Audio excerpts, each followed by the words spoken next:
Enişlerin gadir Priyama Yefir'de Ben doğru kıydım. cümle gürleşiyat. Priyama Yefir. Oy kıydım. Kıydım. Gogume. Salam. Gome, bile belli yaştın kutlaman. Hey, Hadi, gürleşmiyor. burada gürleşirler. Salam İcican, salam Kakacan. Udok yaşan. Sağ ol kıydım. Gürnegil bastı gürnegil hemmek şişiptir ha. Vay. Ha uyudum. Gürnegil senin kıydın umlay. Hoplama. Kakacan men beat şaksın söyleyen. Benim sen söyleyen kıydım. Men beat şak söyleyen. Ben sen canımdan bitirseyen. Bu gede alırmadınız. Oy kıydım ha. Kaka yadınız şey mi? Bir gede öyde de koyutcan ha. Vay.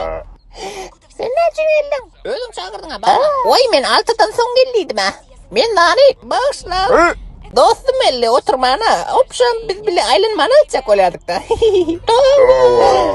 Ne molli? Vay ne edeceksin sen? Hey. Hadi önku vermedi stillendir bir koçuk sana.